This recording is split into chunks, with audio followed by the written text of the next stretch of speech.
ప్రేమ కలిగిన నామం బట్టి చదువుచిన మీ అందరికీ ప్రేమ వందనాలు తెలియచేసుకుంటున్నాను. ఈ దినము ప్రభు దినంలో మనము స్థానిక సంఘాలుగా చదవచ్చు ప్రియ ప్రభుని ఆరాధించడానికి ప్రభు మనకి చిన్న మంచి శ్రేష్టమైన సమయాన్ని బట్టి నేను ప్రభుని ఎంతో స్తుతిస్తున్నాను. రాత్రి కూడా పరిశుద్ధులైన మీ అందరితో కలిసి నేను సహవాసం చేయడానికి వాక్యం పంచుకోవడానికి ప్రభు నాకు ఇచ్చిన ఈ మంచి సమయాన్ని బట్టి ప్రభుత్వం స్తుతిస్తున్నాను. అవకాశం ఇచ్చిన స్థానిక సంఘానికి పెద్దలకు పరిశుద్ధులైన వారికి హృదయపూర్వకమైన వందనాలు నేను తెలియజేసుకుంటున్నాను. నా పేరు జోసెఫ్ హెన్రీ. నేను అనకాపల్లి పట్టణంలో నిలిచి దేవుని సేవకుడిగా నేను పనిచేస్తున్నాను. 1985వ సంవత్సరంలో నేను ప్రభువైన యేసుక్రీస్తుని గురించి విని సువార్తకు లోబడి ప్రభు దగ్గర నా పాపాలు పొంది రక్షించబడి సంఘములో నా సాక్ష్యం చెప్పగా సంఘము ప్రార్థించి నీటి బాప్తిస్మం వచ్చి సంఘంలో నన్ను చేర్చుకున్నారు. 86వ సంవత్సరం జనవరి 26వ తారీఖున. అప్పటి నుంచి స్థానిక సంఘ సహవాసంలో ఉంటూ పరిచర్యలో, పిల్లల మధ్య పరిచర్యలో, యవనస్తుల మధ్య పరిచర్యలో స్వార్థానికి ప్రభుత్వం చూపించారు. 93లో వివాహమైంది. నాకు 2 అమ్మాయిలు. ఆ తర్వాత నేను ఒక ప్రైవేటు ఉద్యోగం 10 సంవత్సరాలు చేసిన తర్వాత 2007వ సంవత్సరంలో దేవుని వల్ల అమెరికన్ గవర్నమెంట్లో వారు మిలిటరీలో పనిచేయడానికి ఇరాక్ దేశంలో నేను అపాయింట్మెంట్ తీసుకుని అక్కడికి వెళ్ళి కొన్ని నెలలు అక్కడ ఉద్యోగం చేస్తున్నప్పుడు ప్రభు తన పని కొరకు నన్ను పిలుచుకున్నాను. 3 నెలలు ప్రభు సన్నిధిలో కనిపెట్టాను. అక్కడ దేవుని పిలుపు, ఏర్పాటు, నిశ్చయత కలిగి 2008లో ఆ ఉద్యోగానికి నేను రిజైన్ చేసి ఇండియాకు వచ్చాను. స్థానిక సంఘంలో 1 సంవత్సరం నేను నా కుటుంబం కనిపెట్టాను. ఎక్కడికి వెళ్ళి ప్రభు పని చేయాలి, లేదా స్థానిక సంఘంలోనే ఉండాలన్నప్పుడు సంవత్సరం పోయిన తర్వాత ప్రభు మమ్మల్ని అనకాపల్లి పట్టణానికి నడిపించాను. అక్కడికి వెళ్ళి ఒక అద్దెలో పని ప్రారంభించాను. ఆ పని ఇప్పటి వరకు కూడా జరగడానికి ప్రభుత్వం చూపిస్తున్నాడు. అందువరకు ప్రభుని ఎంతైనా నేను స్తుతిస్తున్నాను. ఆ తర్వాత చుట్టుపక్కల గ్రామాల్లో కూడా దేవుని పని ప్రారంభించడం జరిగింది. 23 కిలోమీటర్ల ఎలమంచిలి అనే పట్టణంలో కూడా సువార్త ప్రకటించగా అక్కడ స్థానిక సంఘం ఏర్పాటు చేయబడింది. తర్వాత గత 3 సంవత్సరాల నుంచి ఏజెన్సీలో పనిచేయడానికి ప్రభుత్వం చూపించారు. దట్ మీన్స్ ఏజెన్సీ అంటే అన్రీచ్డ్ విలేజెస్, ప్రజలు ఇప్పటి వరకు ఆ గ్రామాన్ని దర్శించని గ్రామాలు, సువార్త వినబడని గ్రామాలు, యేసు ప్రభు అని తెలియని అన్రీచ్డ్ విలేజెస్. ఎత్తైన కొండ మీద 2 గ్రామాలు అంటే 6 కిలోమీటర్లు నడిచి కొండ మీద వెళ్ళాలి, కింద నుంచి పైకి. ఏ విధమైన ఆధారం ఉండదు. మధ్యలో భయంకరమైన దట్టమైన అడవి, చీకటి, అడవి జంతువులు ఉంటాయి. మధ్యలో దారి ఉండదు. పెద్ద పెద్ద బండలు, రాళ్ళు, వాగులు మధ్యలో ఉంటాయి. ఆ ప్రజలు కిందకి వారికి నాగరికత ఏమీ కూడా తెలియదు, చదువు రాదు. దాదాపు వారు 250 సంవత్సరాలు పైబడి నుంచి ఉంటున్నారు. వారు తరాలు ఇప్పటి వరకు వారు గ్రామాల్లో ఎవరు కూడా చదువుకోలేదు. వారికి ఆరోగ్యం పెద్దగా, సరైన బట్టలు, ఆహారం అసలే దొరుకుతుంది. వాడికి కరెంట్ సంగతి అంటే అసలు ఏమీ లేదు. ఎట్లా ఉంటుందో వాడికి తెలియదు. దేవుడు అనేవాడు ఉన్నాడనే సంగతి కూడా వాళ్ళు పైన ఆ చెట్లు వాటిని పూజిస్తారు. రామదేవతలు సృష్టిని పూజిస్తారు. సో ఆ గ్రామాన్ని దర్శించడానికి ప్రభుత్వం చూపించారు. స్థానిక సంఘం ద్వారా 2 గ్రామాలు, పశువుల బంద, జీలుగుల బంద. మీరు నెట్లో కొడితే ఆ పేర్లు మీకు దొరకవు. మేము ఆ గ్రామాలు పట్టుకోవడానికి చాలా ప్రయాసపడ్డాం. ఎక్కడ ప్రభుత్వానికి కూడా తెలియదు ఆ గ్రామాలు అక్కడ ఉన్నాయని, ఏ ప్రజలకు కూడా తెలియదు. దేవుని కృపల వారిని మేము దర్శించాం, సువార్త పట్టుకెళ్ళాం, వారికి సువార్త అందించాం. 2 గ్రామాల్ని స్థానిక సంఘం ద్వారా మరి ప్రభు సన్నిధికి వారిని నడిపిస్తూ వస్తున్నాం. వారికి 2 గ్రామాలను కూడా సోలార్ సిస్టమ్ పెట్టి కరెంటుతో వారికి వెలుగునిచ్చాం. తర్వాత వారికి బట్టలు ఇచ్చాం. వారికి అవసరతలన్నీ మేము తీరుస్తున్నాం. మాత్రమే కాకుండా ఆధార్ కార్డులు ఇప్పించాం, హెల్త్ కార్డులు, తర్వాత వారికి పెన్షన్స్, రేషన్ ఇవ్వడం, ఇవన్నీ కూడా మనం వెళ్ళిన తర్వాత వారికి ఒక వెలుగులోకి వచ్చారు. గవర్నమెంట్ వారికి మేము ఫిర్యాదు చేసి సబ్ కలెక్టర్ తీసుకువెళ్ళి వారితో మాట్లాడించిన వారికి మొట్టమొదటిగా వారు మొన్నే ఓటీస్ ఇప్పటి వరకు వారికి తెలియదు. సో దేవుని కృప వల్ల ఆ 2 గ్రామాల్లో మేము పనిచేస్తున్నాం. మరి అసలు పరమమ్మలు వచ్చారు మా దగ్గరికి, అండ్ డేవిడ్ నీరలు కూడా 2-3 సార్లు మా మధ్యకి వచ్చారు. అది మాకు అనకాపల్లికి 80 కిలోమీటర్ల దూరంలో ఉంటుంది. తర్వాత అక్కడి నుంచి మాకు ఒక 180-200 కిలోమీటర్లు చింతపల్లి, మీరు వినొచ్చు, పాడేరు, లంబసింగు అనే ప్రాంతాలు పేరు వినొచ్చు. భయంకరమైన నక్సలైట్స్ ఉండే ప్రాంతాలు. ఆ ప్రాంతంలో కూడా మరి గత 2 సంవత్సరాల నుంచి పనిచేయడానికి ప్రభుత్వం చూపిస్తారు. దాదాపు 8 సంఘాలు అక్కడ ఉన్నాయి. అందరూ కూడా వచ్చారు. ఇటీవల 2 వారాల క్రితమే డేవిడ్ నీరలను కూడా మరి మా ప్రాంతానికి వచ్చి అక్కడ పనిచేస్తారు ఏజెన్సీ ప్రాంతంలో. సో అక్కడ ప్రజల యొక్క జీవన విధానం మీ అందరికీ తెలుసు కాబట్టి వారి గురించి కూడా ప్రార్థన చేయండి. ఎన్నో అవసరాలు ఆ ప్రాంతంలో ఉన్న ప్రజలకు ఉన్నాయి. వారి భాష కువి భాష మాట్లాడతారు. పీటీజీ దగ్గరకు చెందిన వారు ట్రైబల్ స్పీకర్ అనమాట. దేవుని కృపల వారి మధ్య మేము పనిచేయడానికి అనకాపల్లి క్రిస్టియన్ బ్రదర్ సింగ్ ద్వారా మాకు అవకాశం ఇచ్చారు. కాబట్టి మా పరిచయం కొరకు ఏజెన్సీలో ఉన్న ప్రజల యొక్క క్షేమం కొరకు ప్రార్థన చేయండి. మాత్రం కాకుండా ఈ 2 గ్రామాలు ఏదైతే ఉందో అక్కడ ఉన్న ప్రజలను మేము బ్రతిమాలి, మీరు చదువుకోలేదు, ఎవరైనా చదివిస్తానంటే 15 మంది పిల్లల్ని నేను కిందకి తిప్పి వాళ్ళని కొంచెం దూరంలో తణుకు అనే ప్రాంతంలో వారిని విద్య నేర్పిస్తూ ప్రైవేట్ స్కూల్స్లో పెట్టి విద్య నేర్పిస్తున్నారు. కాబట్టి అక్కడ ఉన్న ప్రజల యొక్క క్షేమం కొరకు ప్రార్థన చేయండి. అదే సమయంలో స్థానిక సంఘ బాధ్యతలోనే స్వార్థ పరిచర్య, ఖాళీ సమయంలో సెలవుల్లో నేను చిల్డ్రన్ మిషనరీ కూడా పిల్లల మధ్య భారతదేశంలో అనేక రాష్ట్రాలకు తింటున్నాను. వాళ్ళ పరిచయం కూడా చేస్తుంటాను.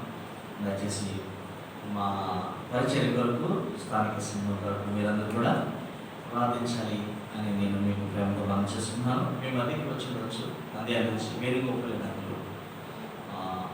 వారు నాకు మరి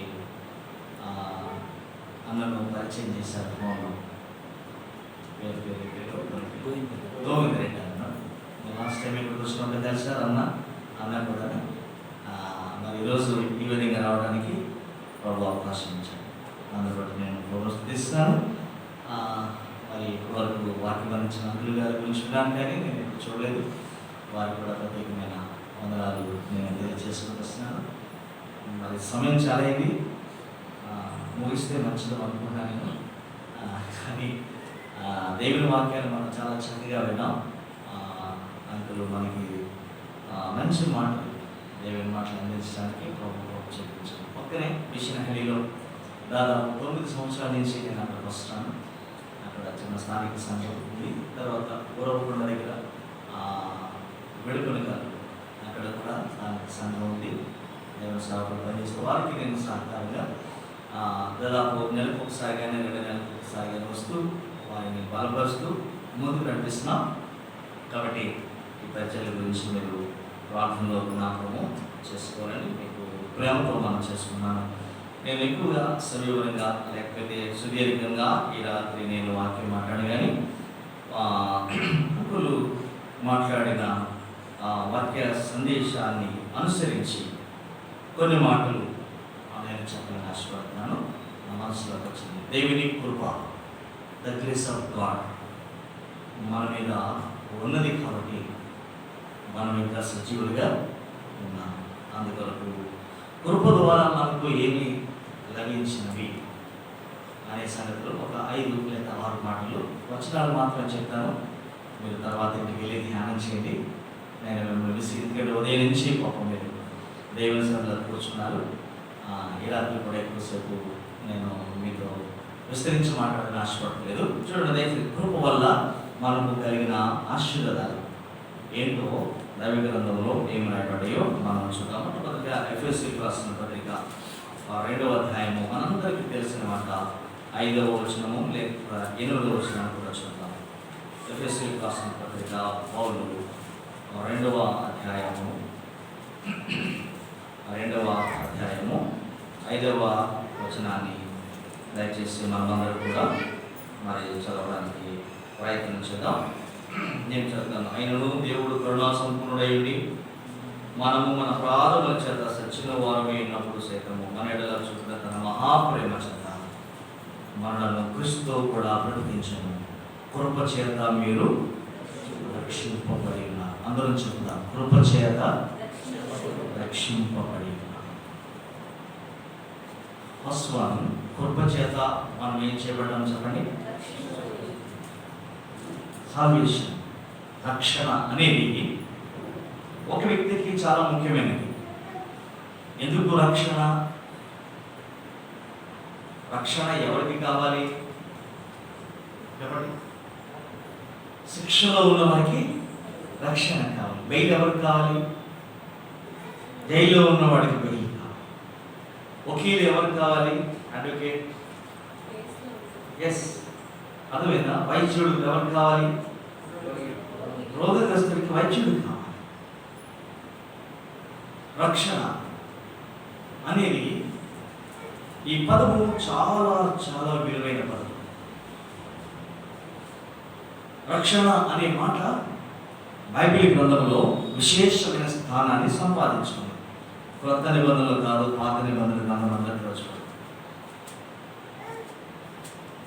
రక్షణ అనేది మనము బాహ్యంగా కూడా ప్రపంచంలో కూడా చూస్తాం. దేశానికి రక్షణ అవసరం కాబట్టి ఎవరుంటారు అక్కడ చెప్పండి, ఎవరుంటారు? మిలిటరీ సైన్యం ఉంటుంది, బోర్డర్ సెక్యూరిటీ ఫోర్స్. అర్థమైందా? ఒక ఆఫీస్కి రక్షణ కావాలి, దానికి సెక్యూరిటీస్ ఉంటారు. అర్థమైందండి? ఒక గ్రామానికి రక్షణ కావాలి, ఒక ప్రాంతానికి రక్షణ కావాలి, ప్రతి దానికి రక్షణ. మన ఇంటికి కూడా రక్షణ కావాలి. ఏం పెట్టుకుంటాం? కాంపౌండ్ హాల్ మనము ఏర్పాటు చేసుకుంటాం. మనకు పశువులు ఉన్నాయనుకోండి, దాన్ని ఏం చేస్తాం? ఒక పాకలో పెడతాం, వాటికి రక్షణ. ప్రతి దానికి రక్షణ కావాలి. అయితే ఆత్మకు రక్షణ ఉందా? ఆత్మకు కూడా రక్షణ కావాలని దేవుని వాక్యం చెప్తుంది. ఆ ఆత్మ రక్షణే పాపక్షమాపణ. ఆత్మరక్షణ ఎలా వస్తుంది? పాపక్షమాపణ.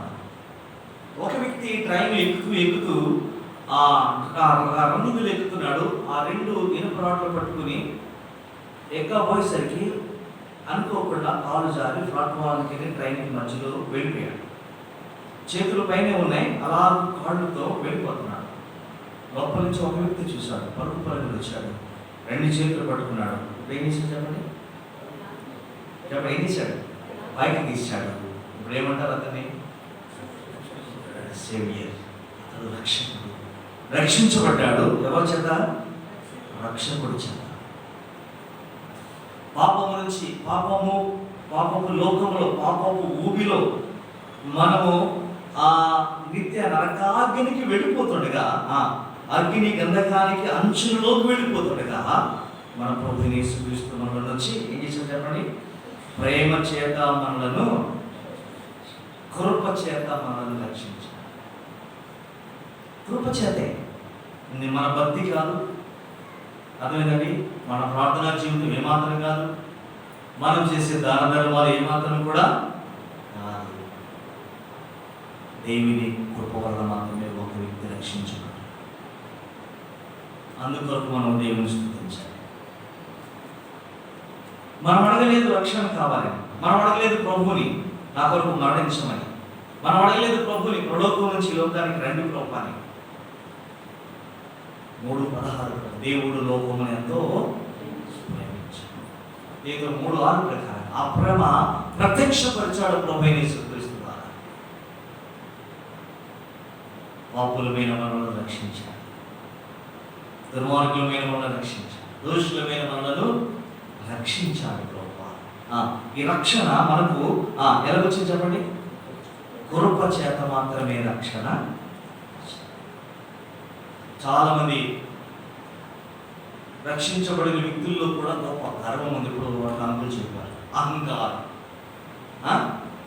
నేను ఎంతో కాలం మీద రక్షించబడి 40 ఏళ్ళైంది, 50 ఏళ్ళైంది, 100 సంవత్సరాలైంది. అహంకారం. రక్షణ గురించిన అతిశయము ఎవరికి కూడా ఉండకూడదు. ఈ రక్షణ ఎలా కలిగింది? జ్ఞాపకం చేసుకుని ఎలా కలిగింది చెప్పండి? కృప చేత మాత్రమే, by the grace of God. దేవుని కృపలో మాత్రమే మనకు రక్షణ. నేను విస్తరించి మాట్లాడిన దాంట్లో నేర్పడను, మీరు తర్వాత దాన్ని మీరు చూడండి. 6వ అధ్యాయంలో, ఆదికాండంలో ఒక మాట చదవండి. 6వ అధ్యాయం జెనసిస్ 6:8 చెప్పండి ఒక్కసారి, ఒక్క మాట చదవండి. 6:8 చదవండి చూడండి. అయితే నోవహు యెహోవా దృష్టి యందు కృప పొందినవాడు. ఎందుకు ఈ మాట రాయబడిందంటే, ఆనాటి భూలోకంలో ప్రజలందరూ కూడా ఏమైపోయారు?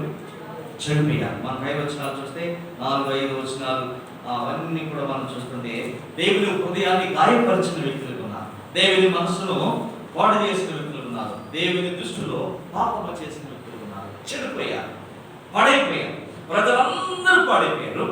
కానీ ఒకే ఒక వ్యక్తి దేవుని కృపను పొందుకున్నాడు, నోవా.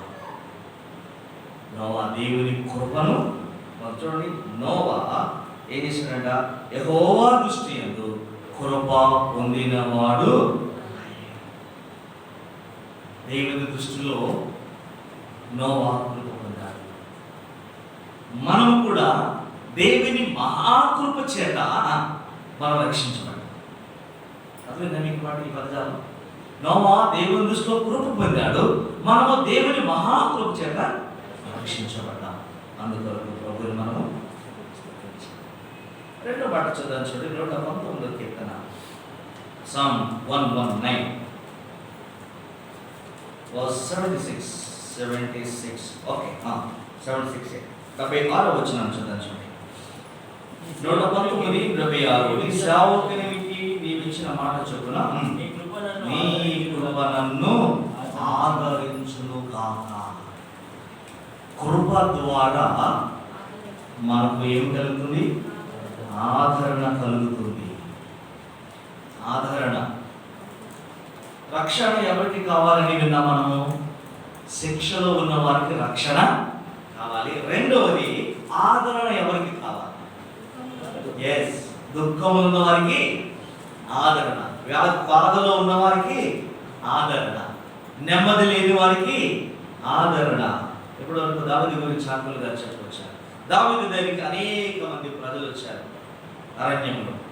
అర్థమైందా? అప్పులు బాధలు కలిగిన వారు కదా, ఆ వచనాలు చూస్తే తెలుస్తుంది. ఎన్నో రకాలైన ఇబ్బందులు పడుతున్న వారు దావీదు దగ్గరికి వచ్చినప్పుడు దావీదు వారిని ఆదరించాడు. దేవుని మాటల చేత, దేవుని కృప చేత, దేవుని వాక్యం చేత వారిని ఆదరించాడు. కాబట్టి సమయంలో దేవుని కృప మనలను ఆదరించేదిగా ఉంది. దైవ గ్రంథంలో లూకా సువార్తలో మనకు తెలుసులేదు. యోహాను సువార్త 11వ అధ్యాయం ఒకసారి చెప్పండి చూద్దాం. యోహాను సువార్త 11వ అధ్యాయం. యోహాను సువార్త 11వ అధ్యాయము లో మనకు తెలిసిన ప్యాసేజ్ అదంతా కూడా ఏం జరిగిందో 11వ అధ్యాయంలో మనకు తెలుసు. ఏం జరిగింది అక్కడ? యోహాను సువార్త 11వ అధ్యాయంలో ఏం జరిగింది చెప్పండి, అందరికి తెలిసింది. లాజరస్ ఏమైపోయాడు? చెప్పండి, లాజరస్ ఏమైపోయాడు? రోగి అయినాడు, చచ్చిపోయాడు. చనిపోయినప్పుడు వారి సహోదరులు మరియా మార్తాలు ఏం చెప్పారు? వారు దుఃఖముతో ఉన్నారు, వారు ఏడుస్తున్నారు, ప్రలాపిస్తున్నారు. అర్థమైందా?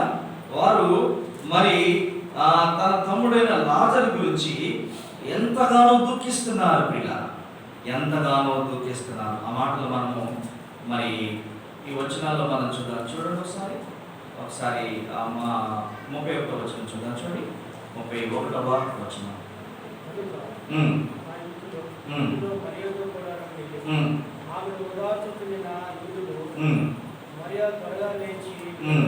అక్కడ యూదులు ఏం చేస్తారంటే మరియను ఓదార్స్తున్నారు. ఎందుకని?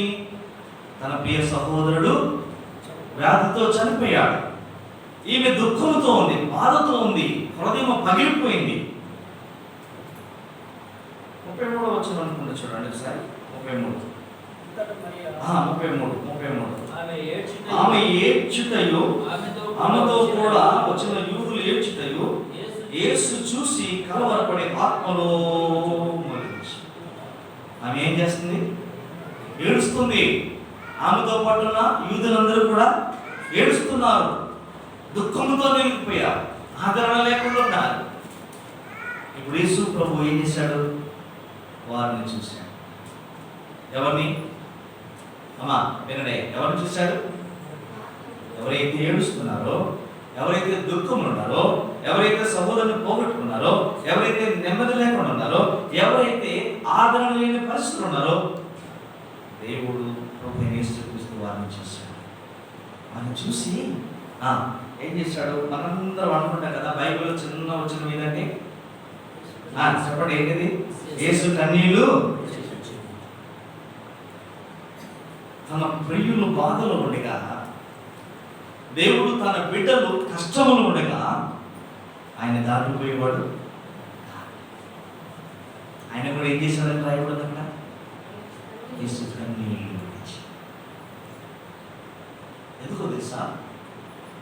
నీ బాధలో, నీ కష్టంలో, నీ ఇబ్బందులో, నీ కన్నీటిలో నేను నీతో కూడా, నేను నిన్ను ఆదరిస్తాను. యేసుప్రభు వెళ్ళిపోతూ అప్పుడు 14వ అధ్యాయంలో మనం చూస్తాం. పిలుపు సహోదరులు అందరూ వెళ్ళిపోతున్నారు కదా, ఎలాగ మమ్మల్ని యేసుప్రభు చెప్తాడు, నేను వెళ్ళి నేను మిమ్మల్ని అనాథులను విడిచిపెట్టను, కానీ ఎవరిని పంపిస్తానన్నాడు? పరిశుద్ధాత్మను నేను పంపిస్తాను. అతడు వచ్చి మిమ్మల్ని ఆదరిస్తాడు, సర్వసత్యంలోనికి మిమ్మల్ని నడిపిస్తాడు. మన ప్రభు మనల్ని ఆదరించిన, కష్టంలో ఉన్నామా, ఇరుకులో ఉన్నామా, నెమ్మది లేకుండా ఉన్నామా, అనారోగ్యంతో ఉన్నామా, బాధలో ఉన్నామా, సమస్యలతో ఉన్నామా, కుటుంబంలో పిల్లలతో, సంఘములో, సమాజంలో, ఉద్యోగంలో, ఎటువంటి పరిస్థితుల్లో మనం ఉన్నా కానీ మన ప్రభువు మనలను ఆదరించేవాడు, మన ప్రభువు మనలను ఆదుకునేవాడు, మన ప్రభువు మనలను మనకు సేద తీర్చేవాడు. దేవుని వాక్యంలో మనం చూస్తుంది, అనేక మందిని ప్రభు ఆదరించాడు. విధవరాలి కుమారుడు చనిపోయినప్పుడు యేసుక్రీస్తు ప్రభు ఏం చేశాడు? ఆమె ఒళ్ళును ఏడుస్తుంది, వాడి వెనకాల పరిగెడుతుంది, కుమారుడా నాకు ఒక్కడవే నువ్వు, నీ తండ్రి కూడా లేడు, నువ్వు చనిపోయావు, ఇంకా నా జీవితం ఎందుకు, ఇంకా నేను ఎందుకు బ్రతకాలి అన్నట్టుగా ఆ పాడి వెనకాల పరుగున ఏడుస్తూ బొబ్బరిల్లుతూ నీతో కూడా నేను కూడా వస్తాను అన్నట్టుగా ఏడుస్తున్నప్పుడు యేసుప్రభువు ఏం చేశారు? మనకు తెలుసు కదా, పాడిని ముట్టి చిన్నవాడలేమని ఆదరించలేదా? యాయీరు కుమార్తె చనిపోయినప్పుడు యేసుప్రభువు యాయీరు ఇంటికి వెళ్ళి చనిపోయిన కుమార్తెను బ్రతికించినప్పుడు ఆ కుటుంబాన్ని ప్రభు ఆదరించలేదా? రాత్రి దేవుని కృప మనలను తెస్సలోనికీ పత్రిక రాస్తూ పౌలు చెప్తారు కదా, ఇంటి మాటల చేత మీరు ఒకరికొకరు ఆదరణ పొందండి. ఇంటి మాటలు. ఆ తెస్సలోనికీ సంఘంలో ఒక మంచి విశ్వాసి చనిపోయాడు. వారికి చనిపోయినప్పుడు వారందరూ కూడా ఏడుస్తున్నారు, అయ్యో చనిపోయాడు, మనం ఇతన్ని చూడలేము, ఇంకా ఎంత మంచివాడు, ఎన్ని మంచి క్రియలు చేశాడు, ఎంత మంచి పేరు కలిగిన వాడు, అందరిలో కలిసి జీవించేవాడు, అందరితో సహాయం, ఇతడు చనిపోయాడు అని పౌలుని ఏడుస్తుంటే పౌలు వారికి పత్రిక రాశాడు. మీరు చనిపోయిన వారి గురించి దుఃఖపడవలసిన అవసరం లేదు, మీరు మరలా ఇతన్ని మీరు చూస్తారు. ప్రభు వచ్చినప్పుడు అతన్ని తీసుకుని వస్తాడు ప్రభు. కాబట్టి చనిపోయిన వారు ముందుగా ప్రభు దగ్గరికి వెళ్తారు. ఆ మీద సజీవులు మనం కూడా ప్రభుని ఎదుర్కొంటాము. మీరు దుఃఖపడక్కర్లేదు, మీరు భీతి చెందక్కర్లేదు, మరలా మీ సహోదరుని మీరు చూస్తారు అని చెప్పి, ఇదిగో నేను మీకు ఈ ఉత్తరం రాస్తున్నాను కాబట్టి ఈ మాటల చేత మీరు ఏం చేయబడ్డాడు, మీరు ఒకరికొకరు దేవుని మాటలు, దేవుని వాక్యం చేత మనం ఆదరించబడాలి. రాత్రి ప్రభు మనల్ని ఆదరించేవాడుగా, దేవుని కృప చేత మనకి ఏం దొరుకుతుంది చెప్పండి. మూడో మాట చూడండి, 94వ కీర్తన 18వ వచనం. Psalm 94 verse 18. 94 verse 18. నా కాలు జారినని నేను అనుకునగా యెహోవా నీ కృప నన్ను బలపరుచుచున్నది. తౌలి దేవుని కృప వల్ల మనకి ఏం కలుగుతుంది చెప్పండి, బలము. దేవుని కృప మనల్ని బలపరిచేది. ఎప్పుడు దావీదు చెప్తున్నాడు చూడండి ఇక్కడ, ఎప్పుడు చెప్తున్నాడు చెప్పండి, నా కాలు జారినని నేను పడిపోతున్న సమయంలో, జారిపోతున్న సమయంలో దేవుని కృప వచ్చి మనను హోల్డింగ్, దేవుని కృప మనం పట్టుకున్నాడు, జారిపోకుండా, పడిపోకుండా, ప్రమాదంలోకి వెళ్ళిపోకుండా పట్టుకున్నాడు. ఇందాక చెప్పాను, ఆ వ్యక్తి ఆ ట్రైన్ వచ్చి కిందకి వెళ్ళి ఇంకొక కొన్ని సెకండ్లో అయితే చచ్చిపోతాడు ట్రైన్లో పడి. కానీ దేవుని కృప అతన్ని జారిపోకుండా పట్టుకుని కాపాడి. దేవుని కృప మనలను జారిపోకుండా ఏం చేస్తుందంట, బలపరుస్తుంది. బలపరిచే కృప దేవుని కృప. 119వ కీర్తనలో ఒక మాట చూడండి, Psalm 119 verse 133 అనుకుంటా. ఒక మాట చూడండి, లేదా 133, 113వ లేదా 133వ వచనం చదువుతాం. నీ వాక్యమును బట్టి నా అడుగులు స్థిరపరచుము. ఏ పాపము నన్ను, దేవుడు మన అడుగులను స్థిరపరుస్తాడు. అది బలము మనకి దేవుడు ఇచ్చాడు. దేవుని కృప చేత మన అడుగులను బలపరిచేవాడు దేవుడు. దేవుని కృప చేత మనకు బలము కలుగుతుంది. మనందరికి తెలిసిన మాట పౌలు తిమోతికి రాస్తే చెప్తాడు, 2వ అధ్యాయము 1వ వచనం చదువుతారా?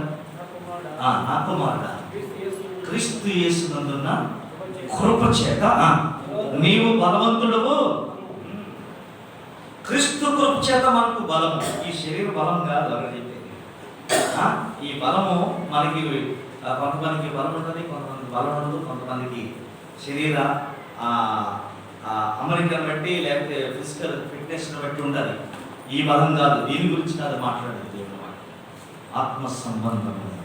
దేవునిలో క్రీస్తు ప్రభులో మనము నిలవాలి అనే సంగతిని మనం మాట్లాడాలి. దేవుడు మనలను బలపరచాడు, బలహీనులను దేవుడు బలపరచేవాడు. హెజ్కేలు గ్రంథంలో మనం చూస్తాం, ఎండిన ఎముకలతో మాట్లాడినప్పుడు ఆ ఎముకలను ఏం చేపట్టించామంటే బలము తెచ్చుకుని అవి మరలా దట్ ఈస్ గాడ్స్ గ్రేస్. మనల్ని బలపరిచేవాడు దేవుడే. ఆయన కృప చేత మనము బలవంతులు అవ్వాలి. దేవుని కొరకు, దేవుని పని కొరకు, దేవుని చిత్తము కొరకు, దేవుని పనిలో మనం బలము కలిగి దానియేలు గ్రంథంలో రాయబడతారు కదా, తమ దేవుని ఎరుగువారు చెప్పండి, తెలుసా? తెలీదా? బలము కలిగి ఏం చేస్తారు చెప్పండి? గొప్ప కార్యాలు చేస్తారు.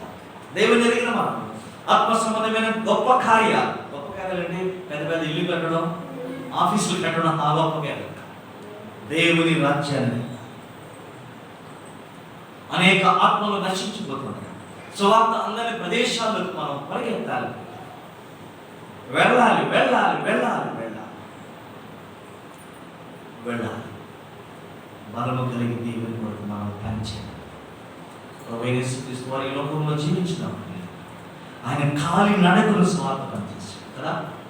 పగలంతా స్వార్థ పనిచేశారు. ఆయన రాత్రంతా ప్రార్థించారు. దేవుని కృప చేత బలము కలిగి ఆయన దేవుని పనిలో ముందుకు వెళ్ళాడు.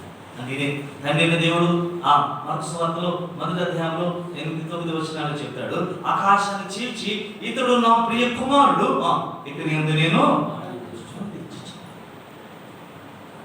దేవుని పరిచర్య ఆమోదము తన ప్రియ కుమారుడు యేసుక్రీస్తు ప్రభువుకి అక్కడ లభించింది.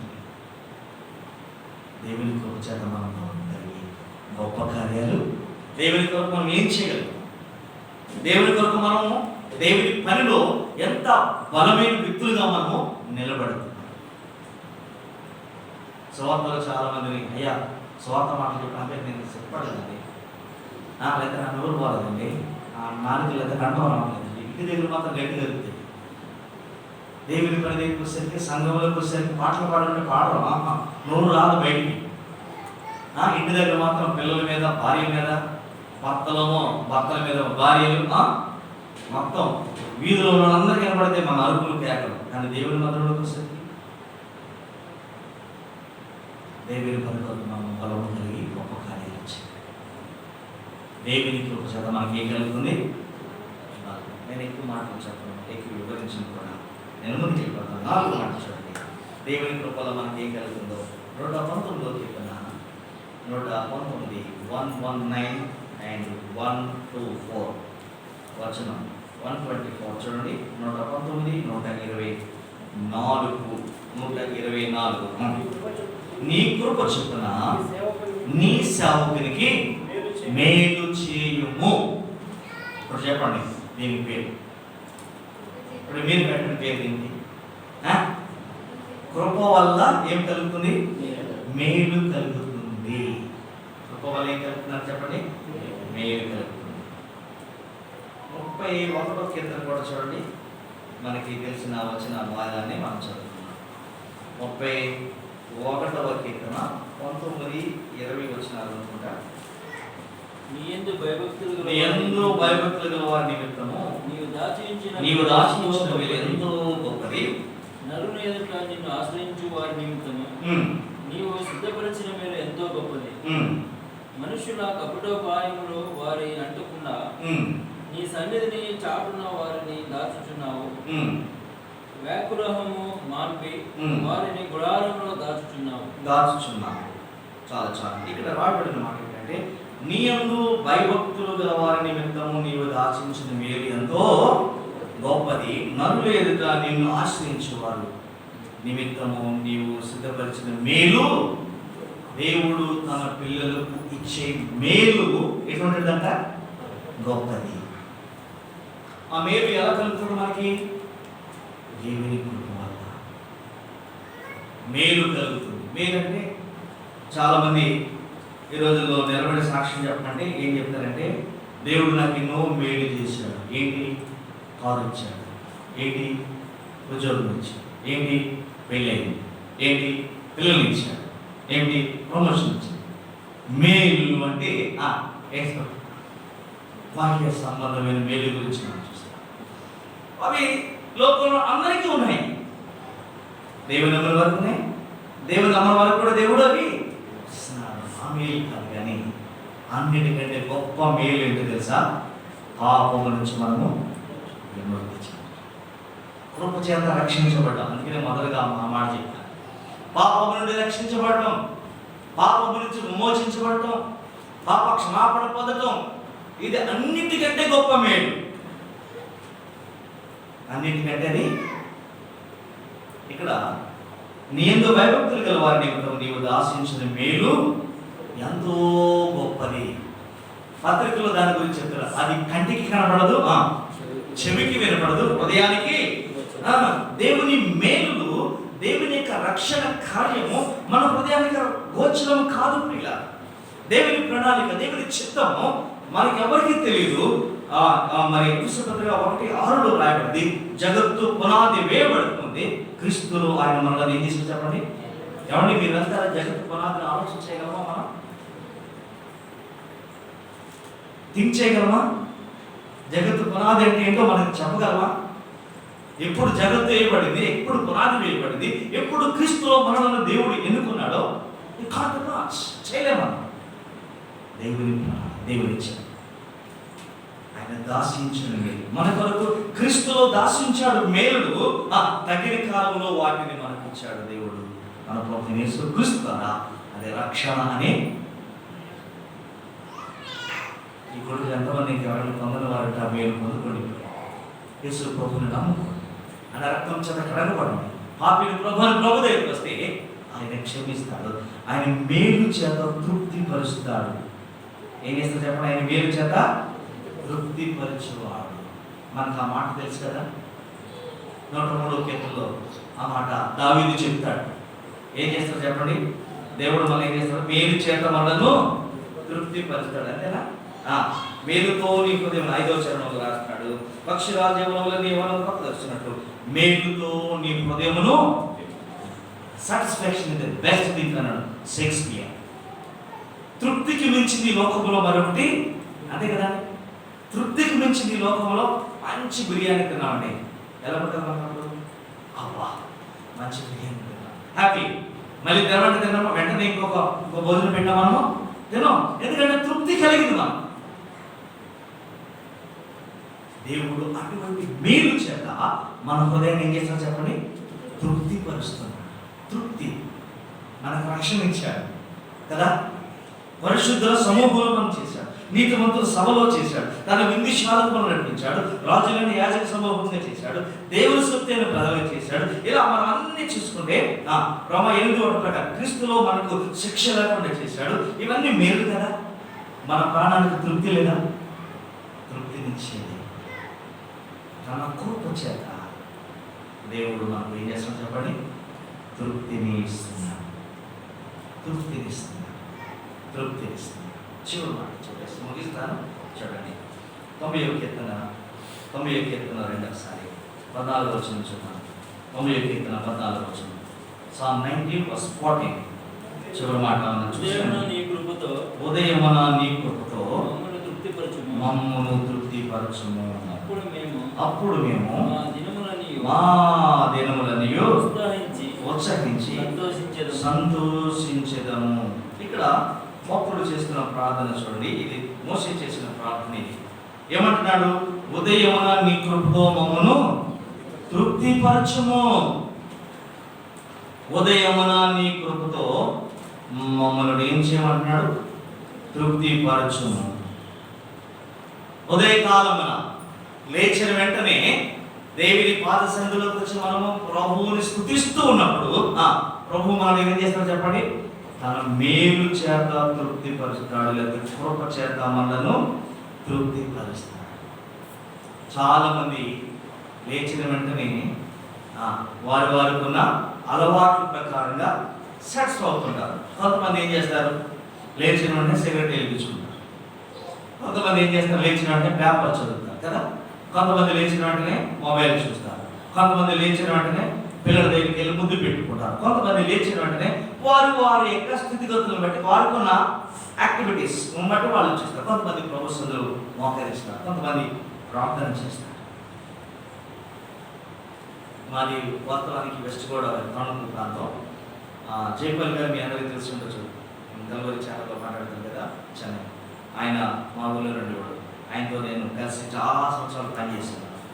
ఆయన నేను సువార్త పనిలో అనేక సంవత్సరాలు మేము కలిగి ఉంటున్నప్పుడు కాపువరం అనే గ్రామంలో మందిరం ఉంది. దాని ఎదురుగుండా చిన్న గుడిసె ఉంటుంది. అందులో ఒక మామ ఉండేది, మాత్రమైన మామ. ఆ మామ మాకు మేము వెళ్ళినప్పుడల్లా కాఫీ పెట్టి టీ పెట్టి మా పరిచయం చేస్తూ ఉండేది అనమాట. ఒక రోజు రాత్రి మీటింగ్ అయిపోయింది, జయపల్లంగా నేను పడుకున్నాము. మంచి వేసుకుని బయట వేసవికాలం అనమాట. పడుకుని ఉదయాన్నే మేము లేవలేదు. ఈ మామ అబ్బో పరిగెత్తుకొచ్చి చీల్ల దులుపుకుంటూ వచ్చింది. మమ్మల్ని లేపి, ఒరే బాబా జైపల్ల లేకరా ప్రార్థన చేయడం ప్రారంభం.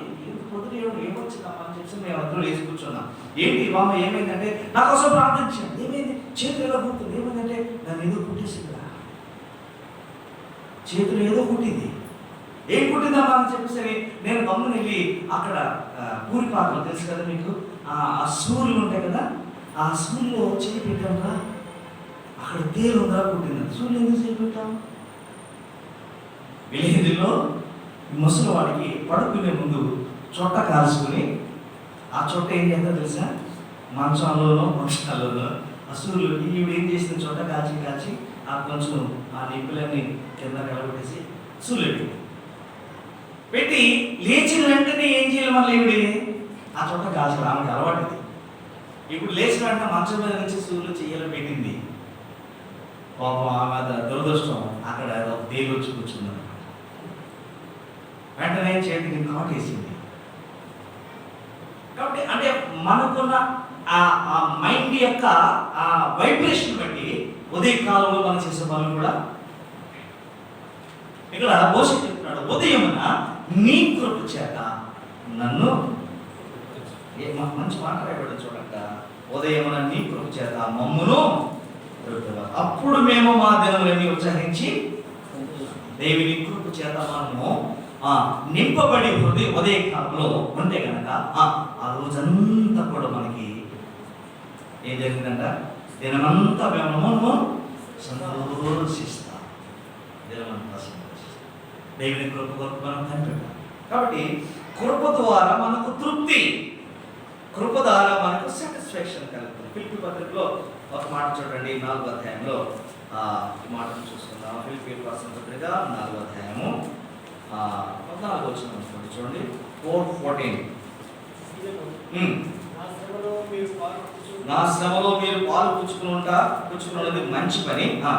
ఫిలిప్పీయులారా, సువార్త నేను బోధింపని ఆరంభించి మాసిదోనియ నుండి వచ్చినప్పుడు ఇచ్చు విషయంలోను పుచ్చుకున్న విషయంలోను మీరు తప్ప మరి ఏ సంఘము వారు నాతో పాలివారు చేయరు. చూడండి ఇంకొక మాట 13వ వచనం కూడా చూద్దాం. చూడండి 13వ వచనం, నన్ను బలపరచువాని యందు నేను సమస్తమును చేయగలను. నా శ్రమలో మీరు పాలు పుచ్చుకున్నది మంచి పని అని చెప్తున్నారు. కాబట్టి ఇక్కడ పౌలుకి ఒక తృప్తి వచ్చింది. అక్కడ ఫిలిప్పీలో ఉన్న సంఘానికి ఈ ఉత్తరం రాస్తూ చెప్తున్నాడు, నా శ్రమలో మీరు పాలు పుచ్చుకున్నది మంచిది, కాబట్టి ఐఎమ్ సాటిస్ఫైడ్. నేను శిరసాల్లో ఉన్నాను, నేను కొడాదెబ్బలో ఉన్నాను, కాబట్టి మీరు నా శ్రమలు జ్ఞాపకం చేసుకున్నారు. చూసారా, నా శ్రమలు మీరు పాలు పొందులు చూసారా, అది నాకు ఏం కలిగిస్తుందంట, ఆనందాన్ని కలిగిస్తుంది. దేవుని పిల్లల యొక్క కష్టాల్లో మనం కూడా పాలు పొందులు పొందాలి. విశ్వాసులు పరిశుద్ధుల యొక్క అవసరతలు మనం కూడా దాతృత్వం కలిగించి ఇవ్వాలి, ఆదరించాలి, సేవ కొరకు ప్రోత్సహించాలి. అంకులు చెప్పుకుంటూ వచ్చినప్పుడు నాకు చాలా ఆశ. అసలు అటువంటి అంకులు మా ప్రాంతంలో ఉంటే కనుక మొత్తం ఆయన బ్యాలెన్స్ ఖాళీ చేసేవాడు. మాకు అంత అవసరతలు ఉన్నాయి అక్కడ పీడ. అర్థమైందా? ఏజెన్సీలో అక్కడ ఉన్న సేవకులు, విశ్వాసులు అక్కడ ఆకలితో అలమటిస్తూ వస్త్రాలు లేకుండా పీడక ఎంత బాధపడుతున్నారు. మందులు లేక, మందిరాలు లేక, పని చేసేవాడితో డబ్బులు ఉండవు, డబ్బులు ఉన్నోడి దగ్గర పని ఉండవు. నేను ఈ మధ్య సామెత రాసుకున్నాను. అర్థమైందండి? నా చేతి నిండా పని ఉంది, నడుము పైకెత్తడానికి ఖాళీ లేనంత పని ప్రభు అప్పగించాడు, కానీ నాకు చేయడానికి అనేక మంది దగ్గర లక్షల రూపాయలు, కోట్ల రూపాయలు ఉన్నాయి, కానీ వాళ్ళ దగ్గర ఏం లేదు. కానీ ఎలా? కాబట్టి పిల్లల పౌలుని ఆదరించిన విశ్వాసం దేవుని కృప చేత తృప్తి పరచబడ. తిమోతికి మళ్ళీ రాస్తూ చెప్తున్నాడు చూడండి, 6:6లో మొదటి పత్రిక చూడండి, 6:6 మొదటి పత్రిక 6 అధ్యాయం 6 వచనం. చెడిపోయిన మనసు కలిగి మొదటి పత్రిక సంతుష్టి సహితమైన దైవభక్తి గొప్ప లాభ సాధకము. మనం ఈ లోకంలోనికి ఏది తేలేదు, దీంట్లోంచి ఏది కూడా మనం తీసుకోలేము. అనగా కాగా అన్న వస్తువులు గల వారు ఏమిటి, వాటితో ఏం చేయబడాలి మనం చెప్పండి, తృప్తి కలిగి ఉందాము. అమ్మా బాబు మనం ఏం కలిగి ఉండాలంట, తృప్తి కలిగి ఉండాలి. ఈ లోకంలో మనం ఏది కూడా తేలేదు, ఏది కూడా పట్టిపోము. అన్న వస్తువులు కలిగి మనం ఏం కలిగి ఉండాలి చెప్పండి, తృప్తి ఉందా? నిజంగా చెప్పండి.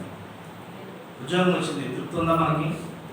ఏం కావాలనుకుంటా, ప్రమోషన్ కావాలనుకుంటా, ఇంక్రిమెంట్ కావాలనుకుంటా, వాటి కోసం ధర్నాలు చేస్తాం. మనకు కావాల్సిన అవసరం అయితే అర్థమైందండి. మోటార్ సైకిల్ ఉంది, నాకు మోటార్ సైకిల్ ఉంది, ఒకటే మోటార్ సైకిల్ ఉంది నాకు. ఇప్పుడు నేను ఏం కోరుకుంటాను తెలుసా, నాకు 4 చక్రాల వాహనం కావాలి పరిచయం కొరకు. నా కోరిక అది. 2 చక్రాల వాహనంతో నేను తృప్తి పడట్లేదు, సరిపోవట్లేదు నాకు. అది పరిచయం చేయడానికి 200 కిలోమీటర్లు ఇల్లు వచ్చేసరికి 3 రోజులు పడుకుంటాను, లేవలేకపోతున్నాను నేను. ఆ కొండల్లో, ఆ ఘాటులో, రోడ్లు బాగోని మీద డ్రైవింగ్ చేయాలంటే చాలా కష్టం. కానీ నేనేమనుకుంటున్నాను, దాంతో తృప్తి. ప్రభా నాకు కారు ఇస్తే బాగుంది కదా, ఇంకా పరిచయం కదా. కారు ఇచ్చిన తర్వాత ఏమనుకుంటా చెప్పండి, ఈ కారు కాదు, ఇంకా కొంచెం మంచిగా ఉంటాయి ఆటోమేటిక్గా మనకు వస్తుంది. ఉన్న దాంట్లో మనం తృప్తి చెందామో ఇంకొకటి కావాలి మనకి, ఇంకొకటి కావాలి. 1 ఎకరం పొలం కన్నా కొంత లాభం వచ్చింది, నెక్స్ట్ ఇది ఏం చెప్తాం మనం, ఇంకో ఎకరం పొలం.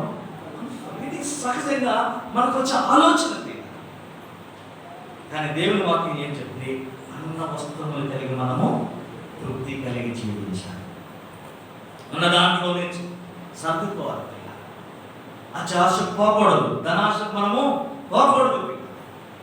రాత్రి వేళలో మనము దేవుని కృప మన పట్ల ఉంది కాబట్టి మనము చాలు. అందుకనే పౌలుతో ప్రభు చెప్పాడు, నా కృప నీకు